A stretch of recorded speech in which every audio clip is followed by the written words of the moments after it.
Okay, thank you very much and well done. It's quite something to start from that moment and make a convincing conclusion out of the whole sonata. So I wonder if we could maybe talk about a couple of things to do with momentum in this piece, right? Yeah. Because momentum takes many different forms in the second movement and of course then throughout the fugue. And I'm not just talking about momentum in terms of the tempo, but also the momentum within the sound creation that you have at different points. And then also the energy, which is obviously connected to momentum, in the cantabile that you have as well, okay? So it's kind of thinking about that idea from a few different perspectives. So for example, when we begin something like this in the opening, with all of the different gestures that are present in this first line, before we even get to the recitative, throughout it, it's very easy to imagine moments of cadence everywhere, you know? Yeah. But of course, that is one of the ultimate challenges to energy and momentum through the phrase, yes? So of course, how do we do, you know, you have a marking of Adagio, ma non troppo, which seems already a contradiction, yes? So, but not too much. Yes, exactly, very slow, but not too much. So what is your conception for the character of the opening? Because I think sometimes if we think in this way, with a lot of imagery behind it, it can help to address the questions of pulse and momentum quite easily, so. Well, I mean, it's just come after this very, you could say, energetic second movement. So I don't think it's defeated or sullen, perhaps, but it's definitely in a moment of repose where it's contemplative. Contemplative, yeah, absolutely. And I mean, with the whole move towards transcendentalism, etc., you know, there's some conversation we could have around that and the purpose of this. Where does this movement actually really start? There. Yeah, and perhaps even not there, but at this moment, yeah.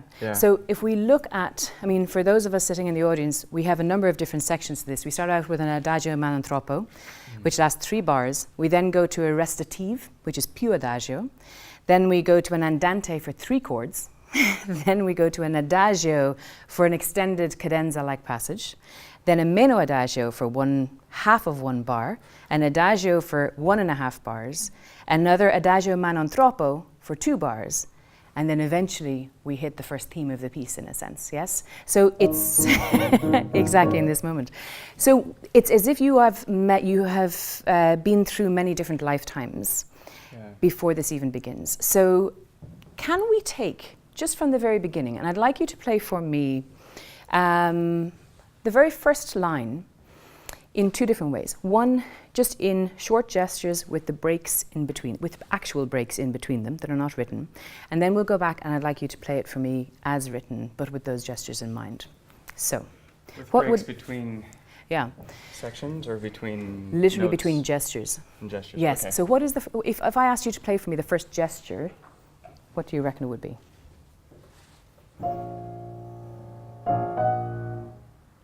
I feel like those are part of the same gesture. I would agree, exactly. And the question is are these 2 part of that opening gesture? Perhaps not, because the slur just goes there, and then it's not slurred, so it could be separate. This is a very good observation, and we should always pay attention to the slurs that are written, but quite often in music of Haydn, Mozart, and Beethoven, not all of the slurs are present. Right. You know, so for example, in this case, these 2 chords are really resolved. Yeah. So it doesn't make much sense to actually break between the 2 of them, does it? No. If you think about it, yeah. So what is the shape of this opening gesture? We have a chord which then expands and then immediately loses all of its center and then resolves. So you could actually say that that first 5 chordal set is part of one gesture that moves and comes back. Yeah. So can we try it in this way? Sure.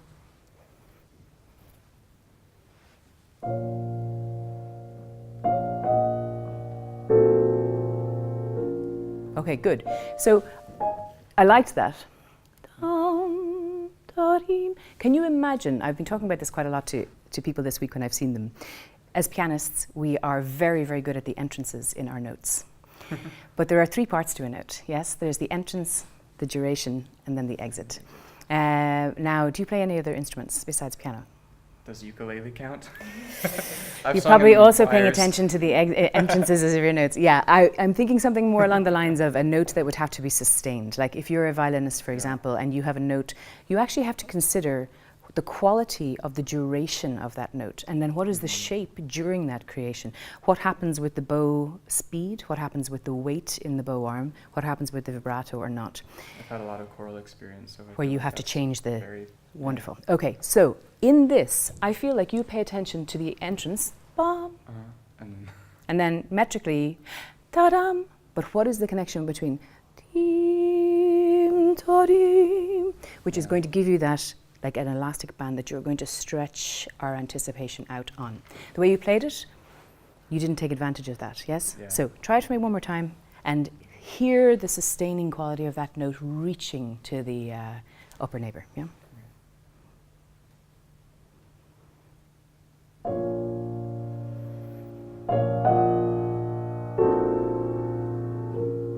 Okay, so that's very interesting. Yeah, it's good. Now, can you try it for me once, maybe without soft pedal? Okay. Yeah, I was just using it because it says... I know. It'll be better.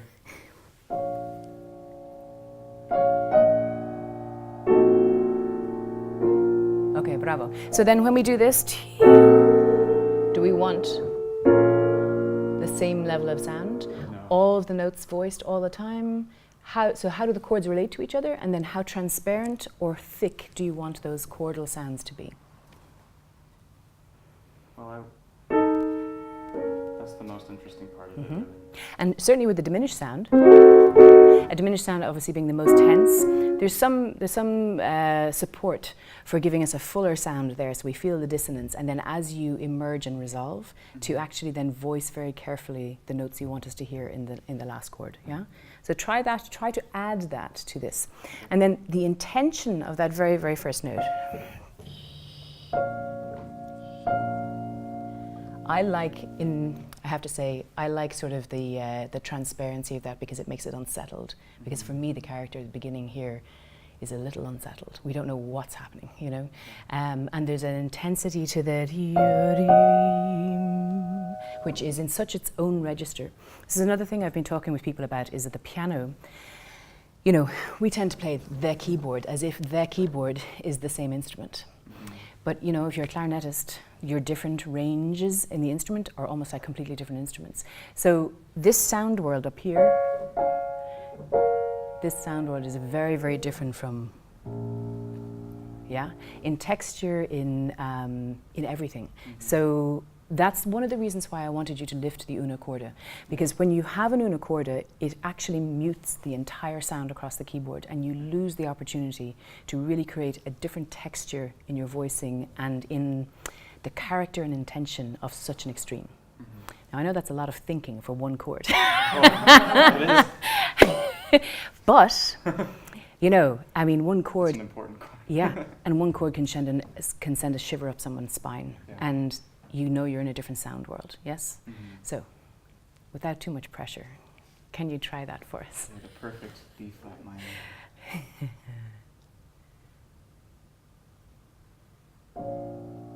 Okay, good. Now, your left arm I love, but the right hand is a little too passive. Can you give us a little bit of the, curve your fingertips a little bit more and make it a bit more of an edgy articulation?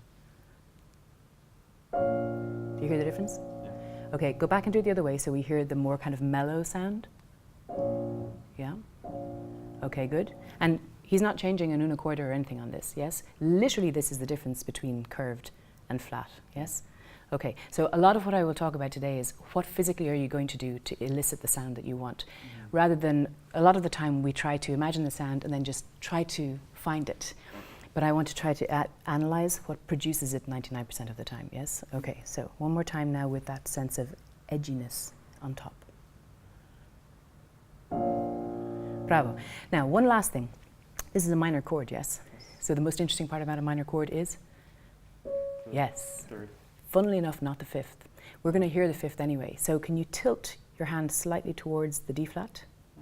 Even though you are still curving, so just tilt it towards me. There you go. Do you hear that?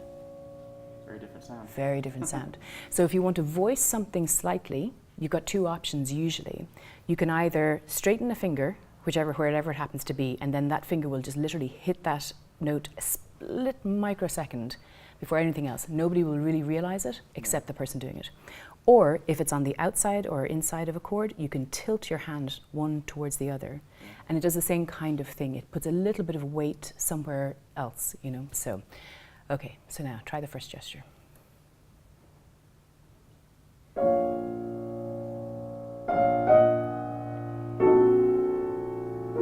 Okay, good.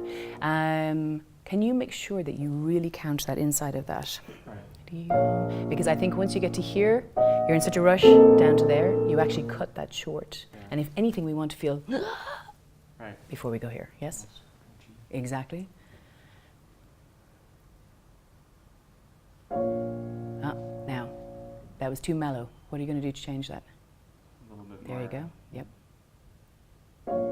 Good.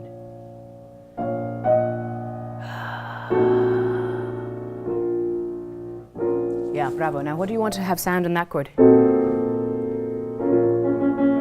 Yeah, because you want that dark, menacing sort of sound, yes? Yeah. Okay, right, good, just do that. And then you're not finished yet because you're going somewhere else. Yes.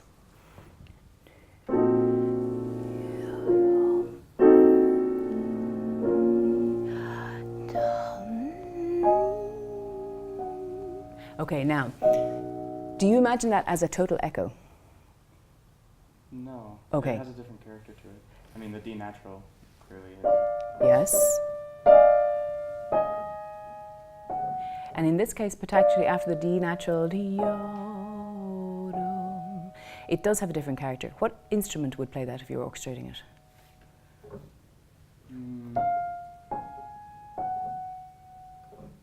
Supported by that. Flute. Okay, good. So imagine the sound of the flute when you get up there, but don't back off in the energy in the sound because it's higher, it's going to die faster, and you are about to make a very big colour change after your bar line. So if you do it too soon, you will have lost the dramatic effect. Yes? Okay. One last time, I promise I won't stop you anymore. In the first bar. Okay. Okay, good. Now, that chord. What kind of sound do you want that chord to have? Just play that chord on its own.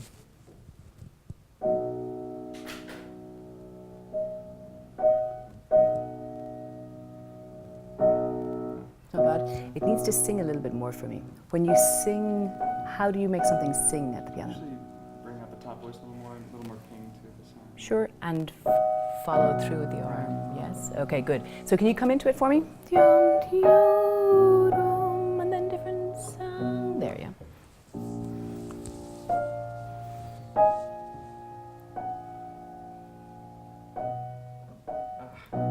Okay, so if you wanted to be quiet, it's not that we are not going to go down to the bed of the key, we're just going to go down more slowly, yes? Yeah. But actually quiet sounds need way more support from the bed of the key than loud sounds. So we always feel like, oh, I shouldn't play it. Yes, and that's the worst thing to do, yeah? Yeah. Okay, good. Absolutely no big break there, yeah.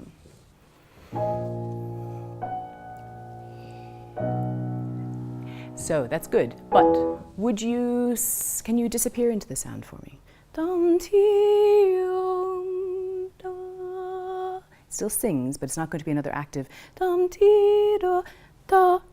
because then that cuts the phrase, yes? Okay, go for it.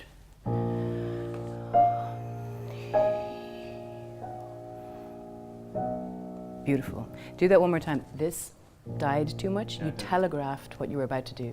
Don't telegraph us. Okay. Yes? Okay. Ah, but now, if I ask you to sing this, you sing. Can you sing the top three notes for me? Da, da, da, da. Okay, good. But now you want that last note to be slightly different, don't you, in character? Yeah. So then sing it the way you actually want it. Da, da, da, da. Beautiful, I don't know. beautiful. But But when like- you play it, you go da da. Yeah, kind of like cut it off to. Yes, exactly. Don't do that. Really. Change it. Okay. Go on. One. So sing through the end of this phrase. Ti-dom, surprise.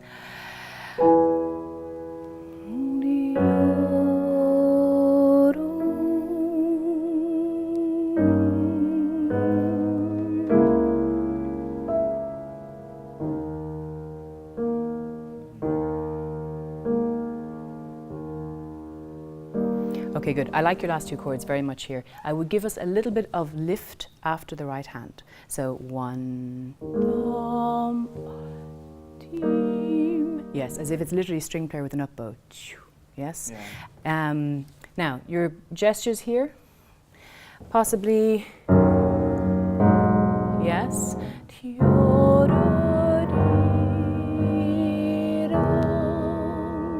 And then cadence.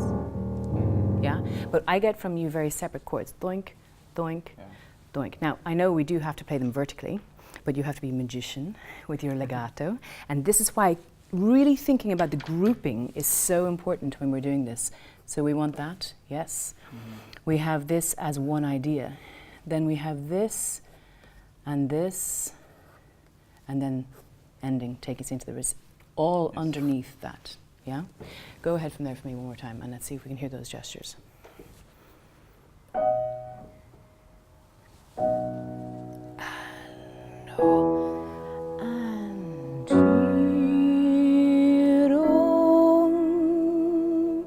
Good. What if I was to say, this seems very, very loud to me, but over the course of the beat, 3 and 4, the whole thing grows and reaches this, yes? Try that for me. And no, not too much. Keep going. Do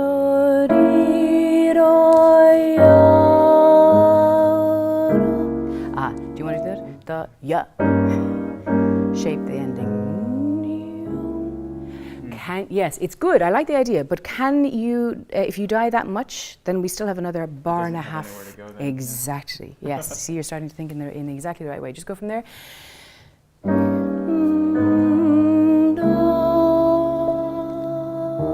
Yes, because that resolves to that. Yeah. Yes? Okay, right. Whole first line.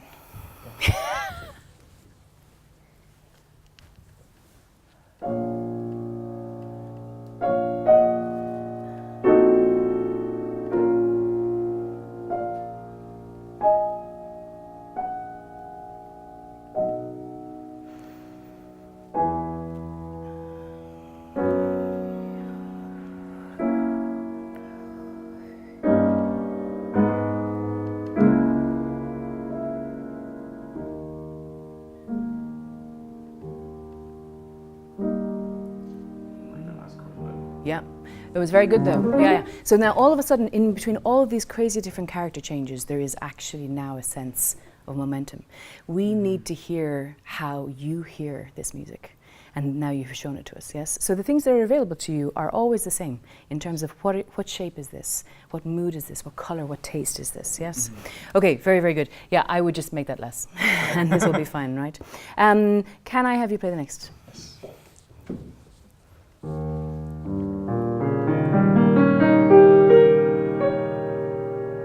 Yeah, I like the sound spread, but I would suggest sometimes when we have a rising out of the lower part of the keyboard, and we want to lift a little bit in the first quarter, after the first note, to lift and then be cantabile through the rest, so that there's a sort of a shape to the actual wave of the arpeggio, as opposed to everything feeling quite fingery. If I can borrow your shoulder, dum, Yeah, dum, dum, dum, dum, you know, that doesn't really have any shape. So what shape do you want? If you were to draw this in the air, what's it really doing? Growing to the top. Okay, so you need a little bit of a dum. Yeah, it's not just da. Yeah, exactly. Yes, yes.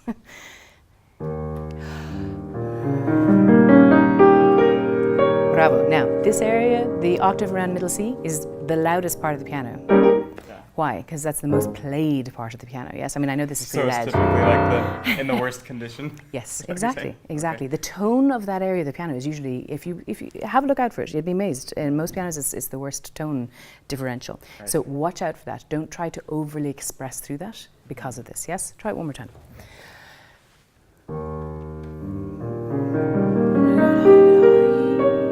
Bravo. Now, can you, instead of thinking finger, finger, finger, finger, transfer your weight over your arm like so? Yes? Okay? Right, do that for me.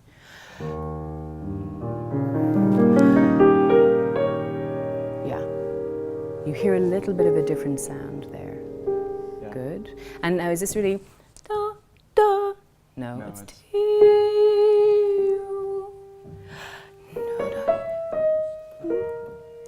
Yes.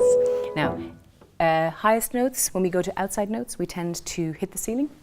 Or one time, it's funny, when I was in Indiana as a graduate student, we had to do ensemble, as many of us do. And for most pianists, the ensemble was playing in one of the vocal studios or playing in the orchestras. And I accompanied in Martina Arroyo's vocal studio. She was the first African-American singer to sing at the Met.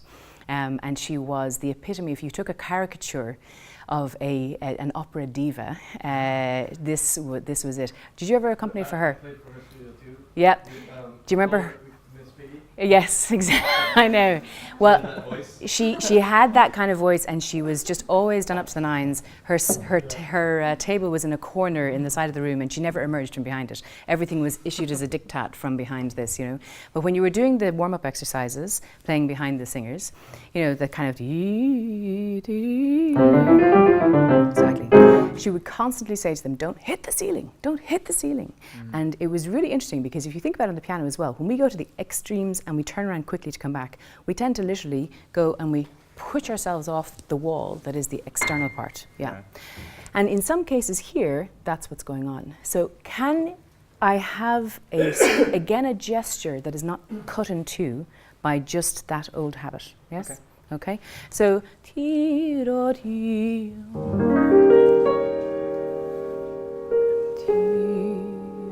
and then wait.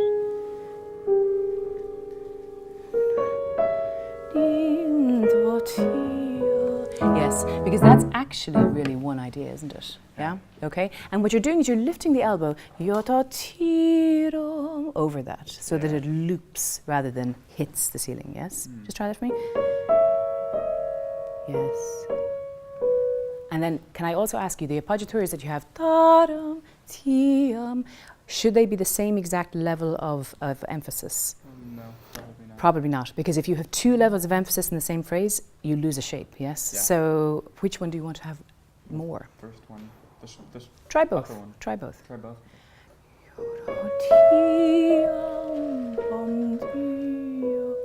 And then try the second one.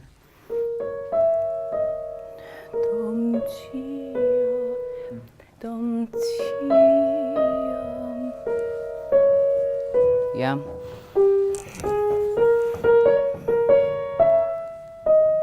You can take a little bit of time. Yeah, it doesn't have to be exact.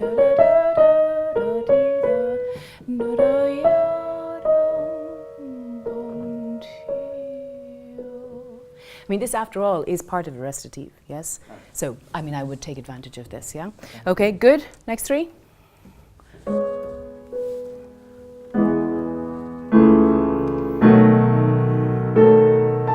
Bravo. Now, these sound like three totally different things from that. Imagine it's a 4-chord phrase, and it opens out to the last one.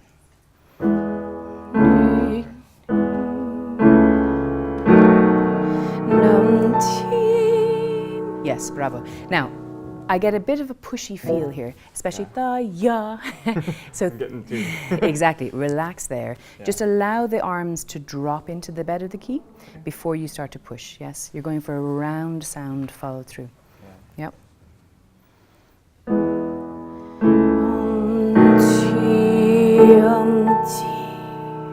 Now, not accented. Grow.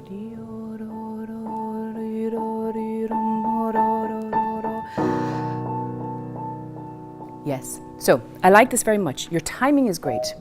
But I'm not sure why I'm hearing dun dun dun dun dun dun dun dun I mean, I am sure why I'm hearing it, but I don't necessarily agree that it's the best option in terms of the intention behind the sound. What's happening is that you're going down like this. So of course, if you're going down, your fingers are acting like a little hammer, yes? Yeah. Now, is there a specific reason you'd like to do that? No. So it wasn't an interpretive choice in that way? No. I'm trying to at least take that fingering. Yep. And then the exactly 2 note slurs, but so why do you think that fingering is there? It's a little bit of a throbbing idea. I think that's what I'm going for, but unsuccessfully, you know. But this is a good idea. This is a good idea. And you know what? We are all unsuccessful until we die because we keep exploring. Yes. So I don't think that's a bad thing. It's mostly for me that it's too much like a hammer down in the bed of the key. You know, as opposed to something which is sort of tasted, explored.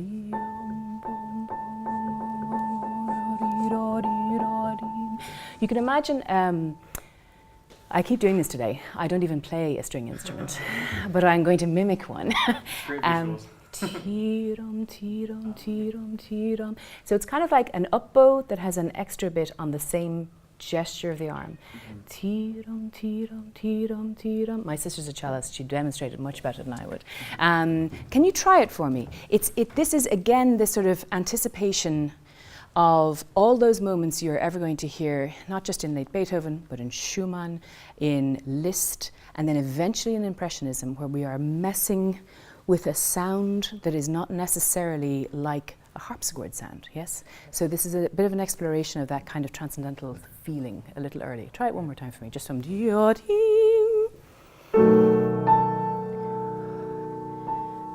pull the hand a little bit on the top of the key, yes. And then drop the weight of your arm, not your finger. Yes, yes. Yeah.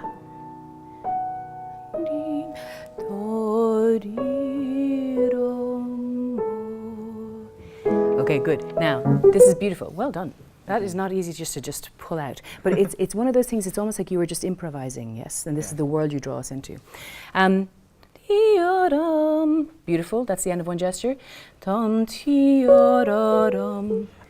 I've seen this marked as a triplet before, but not necessarily here. Do you know? I would not suddenly decide you need to do it as a rhythmic triplet. Right. But I do believe that the gesture needs to have that sense of group of 3 on its way. More yes. Like momentum into the... Exactly, because then you begin and you take a new idea, etc. Yes? Yeah. Just go from there for me. Now group.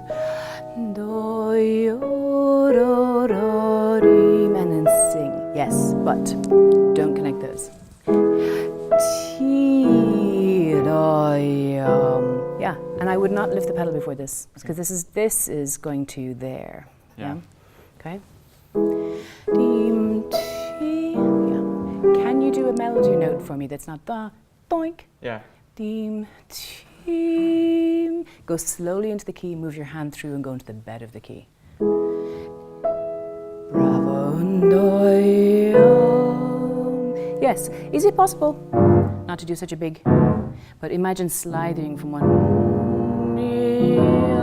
Yeah, so one emerges from the other a little bit within the pedal, yeah? Try that again.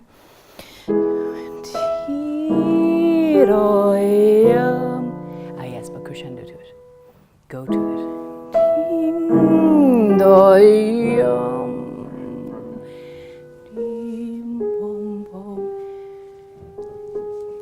Yes. This portato, how does somebody do portato? I always kind of imagine it as just yes. a long staccato. A long staccato, you're absolutely right. Yeah. Don't slow down. Okay. You're suddenly losing that energy we talked about at the very beginning. Yes. Even if it's slow, it still has to have that direction, yeah? One more time. Oh,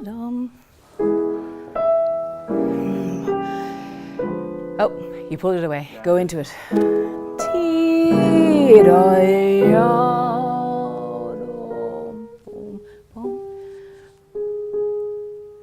Good. Now, dim, smorzando. What does this mean? It means it's getting softer. Yes. Difference between subito and dim would be subito. Time is the Yes. difference. So Already we have this longer note, tom, which will have died away. If you then again drop everything 2 or 3 dynamic levels, your melody is going to die. Yes.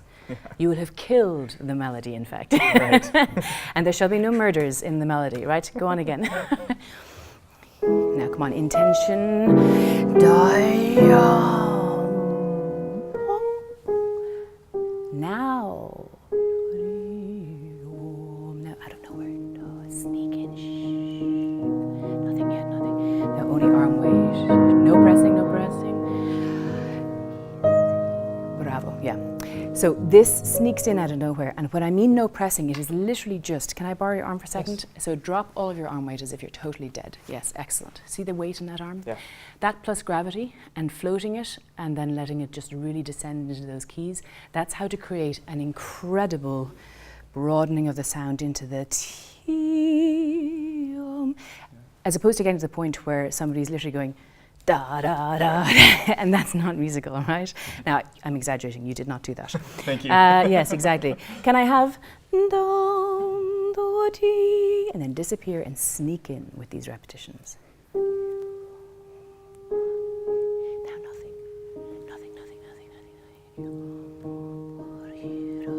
Just let your weight slowly open and drop into it. And imagine the sound is growing, and then yes, don't slow down too much there.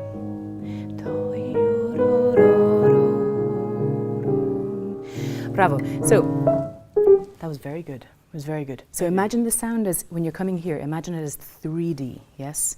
It's not just getting louder or softer, but it's actually, yeah, it's growing like this in its texture. Okay, now the last thing we will have time to do, unfortunately, is to just deal with this melody. So, you've a very, very beautiful sound, but I am feeling this melody in lots of pieces. Yeah. And it's very easy to, because that, of course, is the way it's written. Yeah. What do we need to do? Which part of the note do we need to pay attention to? The end. And, well, in the middle. And the middle, yes. And just where that sound exactly. is. Where it's continuing. To, yeah.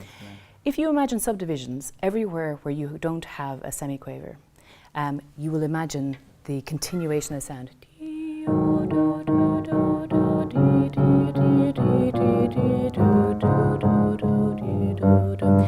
Try that for me.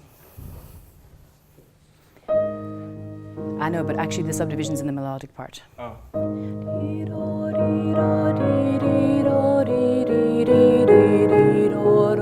Keep going.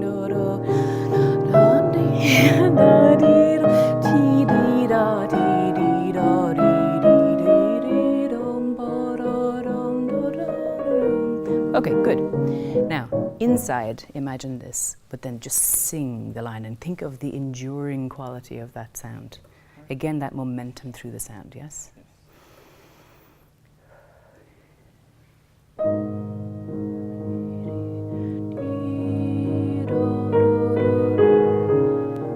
Okay, good. So now, there are 2 notes in that should be really sung. Everything else is just simple and on its way. What are the 2 notes that should be sung, do you think? First 2? First one, yes. The first one for sure. And this one. That one. Yeah? Oh, you're talking about the first one. I know. Oh, sorry. No, I meant the first phrase. Yes, Yeah. yes, the first phrase. Absolutely that. Okay. That E flat. Yeah. So then this means that we don't want to be too expressive with the D flat. It gets a little kind of, self-indulgent. Yes. Yeah. Yes. So, for the music, not for ourselves. Off you go. Sing now. Line D do D do do D.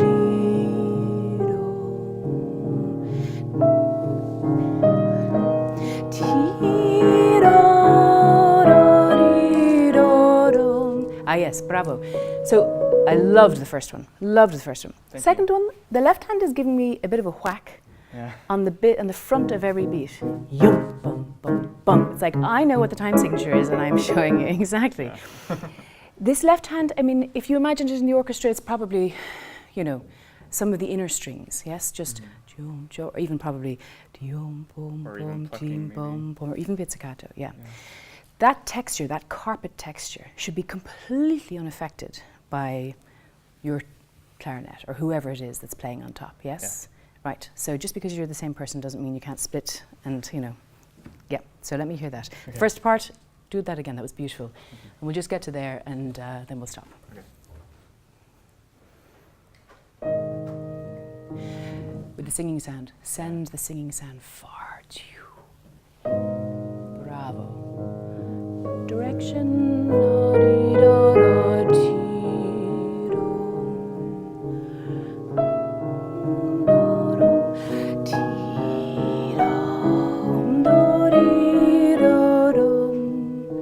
Yes.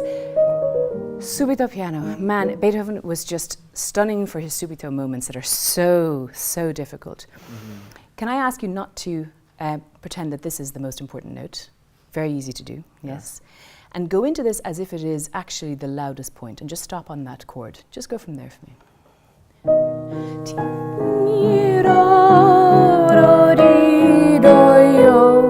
Bravo. Now, this time go all the way as if the crescendo is going to exactly the same spot, but just don't play that chord. Okay.